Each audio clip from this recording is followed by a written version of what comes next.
ሰማንያኛ ዙር ጥቃቷ ላይ ደርሳለች ኢራን የኦፕሬሽን ቱር ፕሮሚስ ፎር ደግሞ ኦፕሬሽን እውነተኛ ቃል ኪዳን 4 የተባለው ጥቃቷን 80ኛ ዙር ላይ ደርሳለች። እዚህ 80ኛ ዙር ላይ እንግዲህ አካባቢው የሚገኙ የአሜሪካ ቤዞች፣ የእስራኤል ውስጥ የሚገኙ አንዳንድ ቦታዎች፣ ከዚህም በተጨማሪ የተለያዩ በገልፍ አካባቢ የሚገኙ ሀገሮች ኤርፖርቶችና የነዳጅ ፋሲሊቲዎች ላይ ጥቃቶች ተሰንዝረዋል። ደቂቃዎች በፊት በወጣ መግለጫ የኩዌት ኢንተርናሽናል ኤርፖርት ውስጥ የሚገኝ አንድ የነዳጅ ማከማቻው ደግሞ የፊውል ታንክ እንግዲህ በድሮን ስትራይክ መመታቱን የራሱ የኩዌት መንግስት አሳውቋል። ከዚህም በተጨማሪ የኩዌት መንግስት የራዲዬሽን ደግሞ የጨረራ ስጋት እንዳለና የኩዌት ህዝብ እንዲጠነቀቅ ከቤቱ እንዳይወጣ አካባቢው ብዙ እንዳይረቅ የሚል ማሳሰቢያ እንደዚሁ አሳውቋል። ማሳሰቢያ የመጣው እንግዲህ አንድ የኢራን የኒውክሌር ፋሲሊቲ ወይ ደግሞ ለኢነርጂ ወይ ለጥቅም ለኃይል ጥቅም የሚውል የኒውክሌር ኢነርጂ ፋሲሊቲ ጥቃት ከደረሰበት በኋላ ነው። እንግዲህ ይህ ፋሲሊቲ ቡሻር ይባላል። እንግዲህ ለኩዌት ቀረብ ያለ ቦታ ላይ የሚገኘው እንግዲህ ይህ ቦታ በከፍተኛ ሁኔታ የሚደበደብ ከሆነና የኒውክሌር ማተሮ ደግሞ የራዲዬሽን ሊክ የሚያጋጥመው ከሆነ ሙሉ የሚድል ኢስት ሀገሮች ጠቅላላ የገልፍ ሀገሮች ጠቅላላ የሚገኙ አፌክትድ የሚሆኑ ይሆናል። ራዲዬሽን ቀላል ነገር አለ። በነገራችን እንደዚህ የኒውክሌር ቦታዎች ሲመቱ ደግሞ የኒውክሌር ማብላዮች ሲመቱ የኒውክሌር ቦታዎች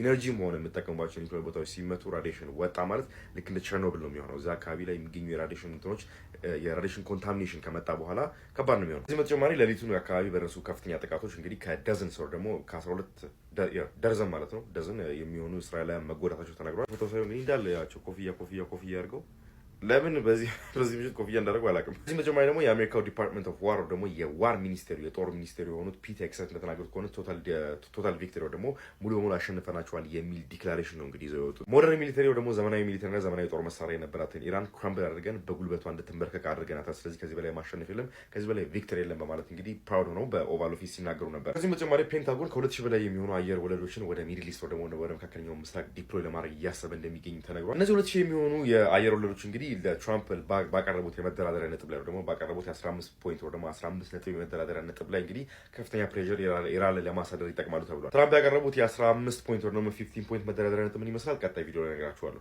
ይሄ ከጀርባ የምታዩት ፍንዳታ እንግዲህ እስራኤል ውስጥ ሃይፋ አቅራቢያ የሚገኘው የእስራኤል የኤሌክትሪክ ማመንጫ ፋሲሊቲን የኢራን ባሊስቲክ ሚሳይሎች ከደቂቃዎች በፊት ወርደው ሲመቱትና ጉዳት ሲያደርሱበት የሚያሳይ ፍንዳታ ነው። ይህ ከጀርባ የምታዩት ፍንዳታ ይህ እንግዲህ ከደቂቃዎች በፊት ነው ሀፕን ያደረገው። ይህ ሀፕን ከማድረጉ ኦልሞስት ከአንድ ሰዓት በፊት ደግሞ የአሜሪካና የእስራኤል የአየር ጥቃት ኢራን ውስጥ ቡሼር የሚባል አካባቢ ላይ ያለ የኢራንን የኒውክሌር ፋሲሊቲ ግቢ ውስጥ ፍንዳታ ጥቃት አድርሰው ነበረ።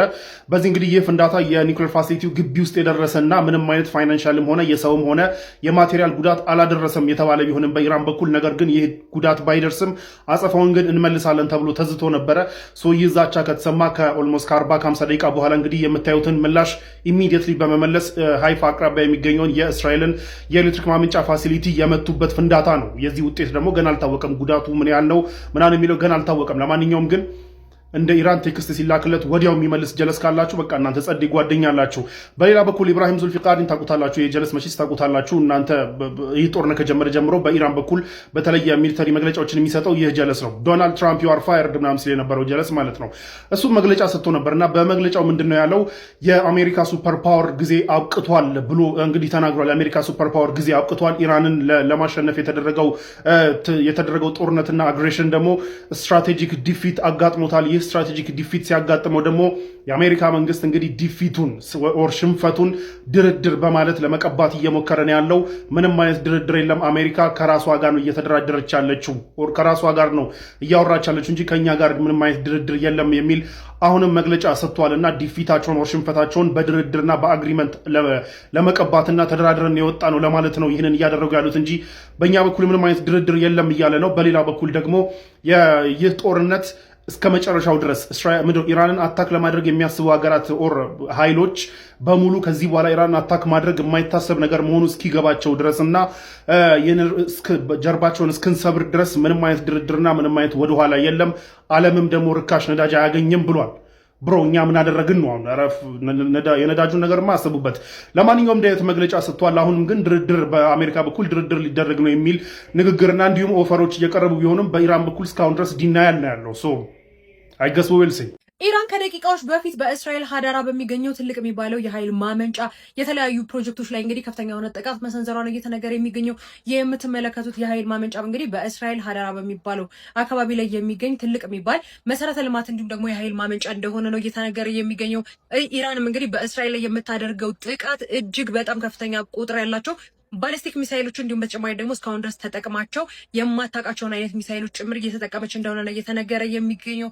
በኢራን እንዲሁም ደግሞ በእስራኤልና በአሜሪካ በኩል ድርድር ይደረጋሉ የሚሉ መረጃዎች በስፋት ሲዘዋወሩ እንደነበር የሚታወስ ነገር ነው። ከዛ በኋላም እንግዲህ የእስራኤል ባለስልጣናት በጭራሽ ከኢራን ጋር የሚደረገው ጦርነት ማለት ነው በአሜሪካ ፍላጎት ብቻ አይቆምም፣ እኛ ጦርነቱን እንቀጥላለን ወይም ደግሞ የኛ የመከላከያ ሚኒስትር በቃ እስከሚል ይበቃል ሲሉ እንደነበር የሚታወስ ነገር ነው። ነገር ግን ኢራን እንግዲህ በምትመለከቱት መልኩ በኃይል ማመንጫ ብቻ ሳይሆን እንግዲህ ትላንትና አመሻሹን እንዲሁም ደግሞ ትላንትና ቀን ላይ ማለት ነው በቴልአቪቭ እንዲሁም በተለያዩ የእስራኤል ከተሞች ላይ ከፍተኛ የተባለ ጥቃትን ነው እየሰነዘረች የሚገኘው። ነገር ግን እንግዲህ በሌሎች ዜናዎች ማለት ነው በኢራንና አሜሪካ ወደ ድርድራቸው ሄደዋል። እንዲሁም በተጨማሪ ደግሞ የተለያዩ ስምምነት ላይ ሊያደርሳቸው የሚችሉ የተለያዩ ነጥቦች ላይ እንግዲህ እየተስማሙ እንደሆነ ጭምር ነው መረጃዎችን እየሰማን የምንገኘው። ነገር ግን እስራኤል በዚህ ሀሳብ የምትስማማ አይመስልም። ከኢራን ጋር ከፍተኛ የሆኑ ጥቃቶችን ነው እየተሰነዘረባት የሚገኘው።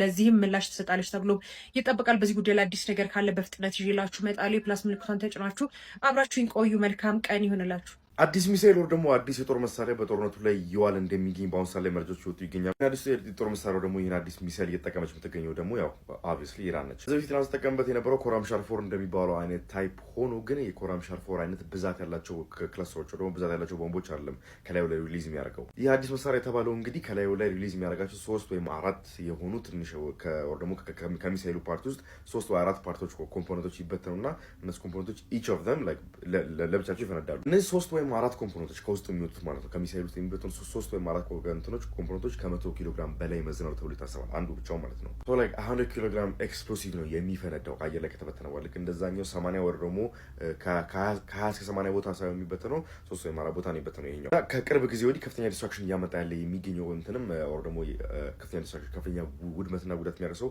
ይሄኛው ሚሳኤል ነው ተብሎ የተለያዩ ቦታዎች የምትመለከቷቸው እስራኤል ውስጥ እንደዚህ አይነት ፍንዳታዎች እና እስራኤል ውስጥ እንደዚህ አይነት ዲስትራክሽኖች ማየት በአሁኑ ሰዓት ላይ የተለመደ ነው የሚገኘው። በትናንትናው ዕለት የእስራኤል የፓርላማ ሜምበር ደግሞ አይ ቲንክ ክኔስት የሚባል አላቸው። ልክ እንደ ፓርላማ አይነት ነው። ልክ እንደ ህዝብ ተወካዮች ምክር ቤት አይነት ነው። እንደሱ የእሱ ሜምበር ቤቱ ሁሉ ተመቶበታል። ኢን ማይ ኦፒኒየን ኢት ኢዝ አ ኮኢንሲደንስ ደግሞ አጋጣሚ ነው። መቼም የእሱ ቤት ብቻ ለብቻ ታርጌት ተደርጎ አይመጣም፣ አጋጣሚ ነው። ይሄ ቪዲዮ በሚሰራበት ሰዓት ላይ ደግሞ በጋልፍ ካንትሪ ሰው ደግሞ በነ ባህሬንና በነ ኩዌት አካባቢ የተለያዩ ሳይረኖች ደግሞ የተለያዩ እንትኖች ድምጾች የተሰሙ እንደሆነ ተነግሯል። እነዚህ ድምጾች እንግዲህ ከኢራን የሚመጡ ባሊስቲክ ሚሳይሎችና ድሮኖች አታክ ስላለ ህዝቡ ከቤቱ እንዲቀመጥ ደግሞ ከቤት እንዳይወጣ የሚያሳስቡ አለርቶች ናቸው። በአሜሪካ የሚገኘው ትልቁ የነዳጅ ማጣሪያ መፈንዳቱ ተሰማ። በአሜሪካ ቴክሳስ ግዛት ፖርት አርተር በሚገኘው ግዙፉ የቫሌሮ ኢነርጂ የነዳጅ ማጣሪያ ላይ ከባድ የተባለ ፍንዳታ ደርሷል። በቀን እስከ 450 ሺህ በርሜል ነዳጅ ማጣራት አቅም ያለው የተባለለት ይህ አሜሪካ ውስጥ ከሚገኙ ትላልቅ ማጣሪያዎች አንዱ የሆነው ተቋም የተከሰተበት ፍንዳታ መንስኤው እስካሁን ድረስ በይፋ አልታወቀም። ፍንዳታው ግን የተለያዩ መላምቶች እየተሰጠበት ያለ ሲሆን ፍንዳታው የተከሰተው አሜሪካ በኢራን የሚገኙ 2 የኤነርጂ ጣቢያዎች ላይ ጥቃት በሰነዘረች ጥቂት ሰዓታት ውስጥ መፈጠሩም ከፍንዳታው ጀርባ ኢራን ልትኖር ትችላለች እየተባለም ይገኛል። ነገር ግን እስካሁን ድረስ የፍንዳታው መንስኤ በግልጽ የታወቀ ነገር የለም። የፕላስ ምልክቷን በመንካት አዳዲስና ወቅታዊ መረጃዎችን ይከታተሉ። የአሜሪካው ፕሬዝዳንት ዶናልድ ትራምፕ አሁንም ደግመውታል። ዛሬም በሰጡት አንድ መግለጫ ላይ ከኢራን ከፍተኛ አመራሮች ጋር ድርድር እያደረግን እንገኛለን የሚል መልእክታቸውንም ያስተላለፉ ቢሆንም የኢራን አመራሮች ግን ይህ እጅግ ሐሰት ነው ሲሉ የትራምፕን ሐሳብም ውድቅ አድርገውታል። አሜሪካ ድርድር እያደረገች የምትገኘው ከራሷ ጋር ሊሆን ይችላል፣ ከየትኛውም የኢራን አመራር ጋር ምንም አይነት ድርድር እየተደረገ አይደለም ሲሉ እንግዲህ ኢራን እየገለጸች ትገኛለች። ዶናልድ ትራምፕ ከዚህ ቀደም ብለው እንደዚሁ ከኢራን ጋር ድርድር አድርገናል ማለታቸው ይታወቃል። ለምን እንዲያላችሁ ተብለው ሲጠየቁ ደግሞ በዚህ ምክንያት የነዳጅ ዋጋ መቀነሱን አላያችሁም እንደ የሚልም ምላሽን መስጠታቸው ይታወቃል። የኢራን የኤነርጂ ጣቢያዎች ይመታሉ ተብሎ እየጠበቅን ባለበት ሰዓት ነው እንግዲህ የእስራኤል ኤነርጂ ጣቢያዎች ወይ ደግሞ የኤነርጂ ኢንፍራስትራክቸሮች እንደተመቱ መረጃ ወጣ የሚገኘው። ከአንድ ሰዓት በፊት በደረሰ ጥቃት ሀዴራ ውስጥ የሚገኘውን የእስራኤሉን ትልቁን የተባለው የኤነርጂ ማብለያ ተቋም ወይ ደግሞ የኤነርጂ ኢንፍራስትራክቸር መመታቱ ተነግሯል በኢራን ሚሳይል። ኢንፍራስትራክቸር እንግዲህ ከ2500 ሜጋዋት በላይ የሚያመነጭና በፊት ኮሎር ደግሞ የከሰል ምርትን የሚጠቀም የነበረ በአሁኑ ሰዓት ደግሞ ወደ ናቹራል ጋዝ ደግሞ በተፈጥሮ ጋዝን በመጠቀም ኤሌክትሪሲቲ ያመርታል ተብሎ የሚታሰብ ፕላንት ነው። የእስራኤልን ከ25% በላይ የሚሆነውን የኤሌክትሪክ ደግሞ የፓወር ፍላጎቷን የሚያሟላላት ፕላንት ነው እንግዲህ ይሄኛው ማለት ነው። ኦሮት ራቢን ይባላል ይሄ ቦታ ማለት ነው። እንግዲህ ከላይ የምትመለከቱት እዚህ ጋር ጥቃት የደረሰበት የተባለው ቦታ ማለት ነው። እስካሁን ድረስ ከእስራኤል ኦፊሻሎች ደግሞ ከእስራኤል መንግስትም የሰማነው ነገር ጉዳት እንዳልደረሰበትና የተተኮሰው ሚሳይል ምንም አይነት ጉዳት ሳይደርስ መሬት ላይ ማረፉና ኦፕን ፊልድ ላይ መውደቁ ነው የተናገሩ የሚገኙት እነሱ ማለት ነው። ኢንቪዚብሊ ስሞክ ደግሞ ጭስ ከቦታው ላይ ራይስ ሲያደርግ ተመልክተናል። እንደነገርኳችሁ እንዳልኳችሁ እንግዲህ አሜሪካ ለድርድር በማለት እንግዲህ 15 ነጥቦችን አቅርባለች። በአሁን ሳሌ ሪቫይዝ ተደርጓል። ብቻ ለማንኛውም እነዚህ 14 ነጥቦች ሪቫይዝ ተደርገው ወጥተዋል ተብሏል። በፓኪስታን በኩል ለኢራን ደርሷታል ተብሏል ማለት ነው። እነዚህ 14 ነጥቦች እንግዲህ ማታ ላይ በደንብ አናላይዝ አድርገን ይሄኛው ጥቅም ነው ለኢራን ነው፣ ይሄኛው ለኢራን ለአሜሪካ ጥቅም ነው የሚለው ነገር ካወጣን በኋላ ማታ በደንብ ዲስከስ እናደርገዋለን። እስከ ማታ ድረስ ጠብቁኝ። ፎሎ አድርጋችሁ ይመቻችሁ። ሰበር ዜና ተሰምቷል። ኢራን የተፈራውን አደገኛ ጥቃት ፈጸመች። ኢራን ከደቂቃዎች በፊት በእስራኤል ሀደራ በሚገኘው ከፍተኛ የኃይል ማመንጫ ጣቢያ ላይ ቀጥተኛ የተባለ የሚሳኤል ጥቃት ፈጽማለች።